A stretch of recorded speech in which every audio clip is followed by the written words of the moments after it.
కాకినాడ జిల్లా పిఠాపురం మండలం ఇల్లింద్రరాడ గ్రామానికి చెందిన 3 ఎకరాల భూమిని కొనుగోలు చేసినట్టు డిప్యూటీ సీఎం పవన్ కళ్యాణ్ తెలియజేశారు. జన సైనికుల నాయకులు వీలుగా ఉండేలా జనసేన పార్టీ కార్యాలయం నివాసం ఏర్పాటు చేస్తున్నట్టు తెలిపారు. పవన్ కళ్యాణ్ కొనుగోలు చేసిన స్థలం చుట్టుపక్కల రైతులు ఆనందం వ్యక్తం చేస్తున్నారు. పవన్ కళ్యాణ్ ఇళ్ల స్థలం కొనడంతో చుట్టుపక్కల పొలాలకు రేటు పెరుగుతుండటంతో వరదల ప్రమాదం నుంచి రక్షణ కలుగుతుందని, దీనివల్ల రైతులు ఎంతో మేలు జరుగుతుందని పవన్ కళ్యాణ్ ని రైతులు కొనియాడారు.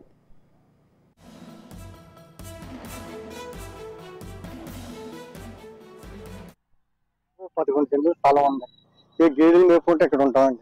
ఇక్కడ రైతులకి అందరికీ కళ్యాణ్ బాబు వల్ల మేలు జరుగుతుందండి. ఈ కాలువలు గట్ట తవ్వింటన్నారండి. తవ్వింటారు రైతులందరూ చాలా ఆశతో చూస్తున్నారండి. 3 ఎకరాల చిల్లర బాబు రైతు కాకినాడ అండి. పొలం అంతా 16 ఎకరాలండి. అందులో 3 ఎకరాల చిల్లర తీసుకున్నారండి. ఇది చాలా ఉపయోగం ఉంది బాబు. ఆయన రావడమే చాలా సంతోషం, చాలా ఉపయోగం అండి. ఇవన్నీ బాగుపడిపోతాయి బాబు. ఎప్పుడు మునిగిపోయేదండి. మునిగిపోయేది. ఇప్పుడు అధికారులు అందరూ చక్కగా పని చేస్తారండి.